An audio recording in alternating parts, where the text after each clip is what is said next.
Hi, it's Kelcy with Junk Journal Magic. Today's Flip Through Friday, hosted by Gwen the Trash Witch, and I am going to flip through a few small bird books because if you do nature journals, you probably use a lot of bird books for things.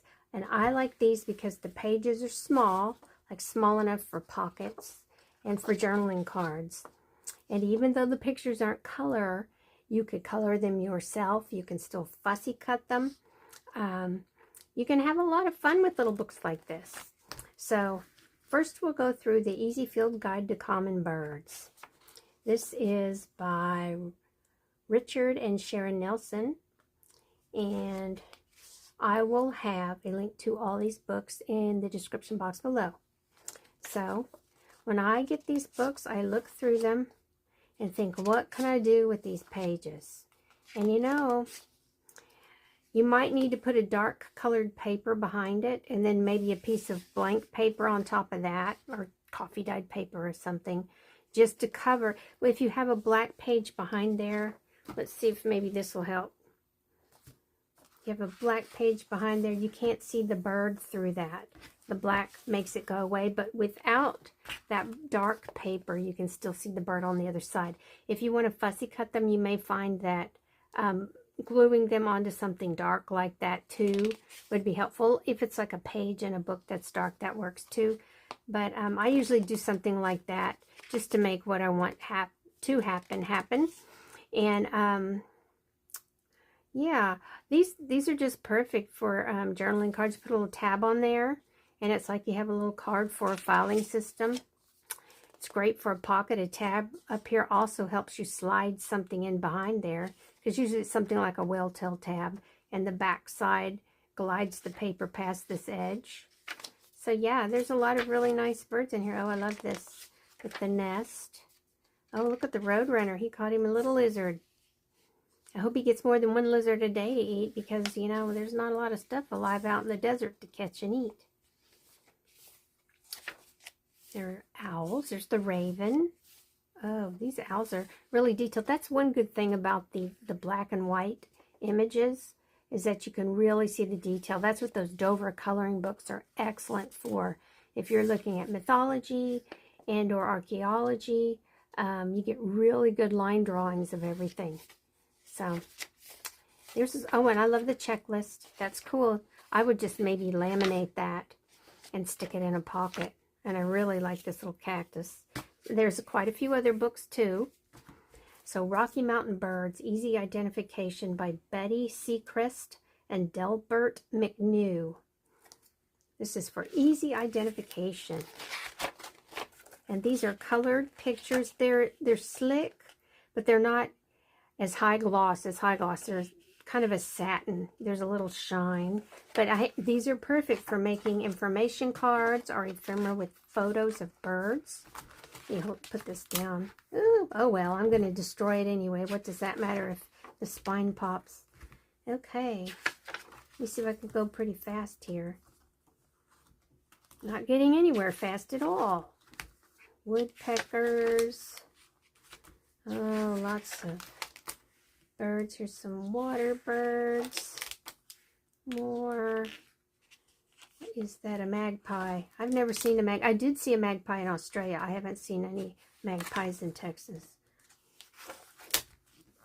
Yeah, that's pretty dry in there, and that glue is popping. Steller's Jay. I think I saw one of those where we used to live down by the bay, by Galveston Bay. Mountain bluebirds. Not the one I see.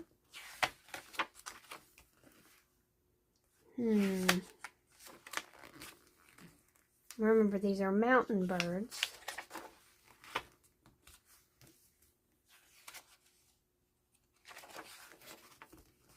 They're color-coded for some reason. I'm not sure why. There's a kingfisher. Where's this at? Rocky Mountains. There's a kingfisher in the Rocky Mountains. Who knew? I always associated them with water. Maybe that's a stupid brain fart because fisher's in the name. House sparrows, cool golden eagle. All the pages are falling out. Great, great, great. There are lots of birds in here.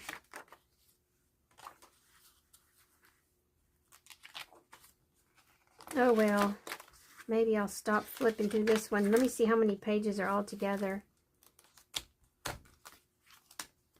There's a swan, marsh birds. There are 99 pages with photos, or almost 99, depending on how many are info up front.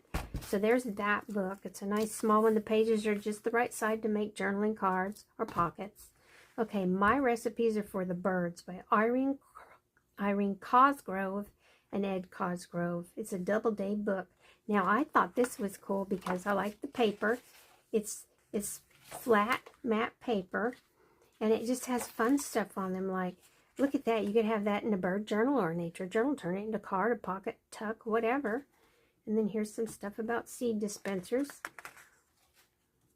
suet containers, ground feeders. And then they talk about birds coming and going. You feed them, they know where to go get the food. And this is just info on what you can serve them. The ingredients. Okay, Bluebird Betty.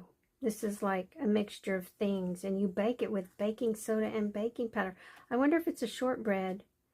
Yes, flour. Flour, sugar, raisins, sugar. Oh, yeah, that's a shortbread. But these would be fun cards to have in a journal, say with different types of food for the birds that live in someone's area. It doesn't necessarily have to be something for, I don't know. I couldn't even give you an example. Let's just keep going. But, oh, these doves, the mourning dove, they walk around on the ground in Australia. It's crazy. Finch fries with cheese, breadcrumb millet, beef suet, and sand. Flicker fricassee. I guess, do you coat the tree with that? Huh. Oh, you hang it in a basket on the tree where they eat. Grosbeak. I can't remember the pronunciation for the other ones, for the one with the big beak. And it's associated with Louisiana. But in East Texas, you see them. There was one standing on our truck, and it was a juvenile. It was crazy. We're like, what is that? We've never seen that before, but it looked very different from the adult. Okay, goulash, bran, sand, suet, sunflower seeds, hamster pellets, and dog biscuits. There you go. Maybe you have some of those ingredients at home. Jambalaya, meat scraps, suet, cornmeal, peanut hearts, sand, and breadcrumbs. There's just a lot of stuff in here. Mockingbird muffins with bacon drippings. Nuthatch nibble, sunflower seeds, and popcorn. Looks like they all have sand.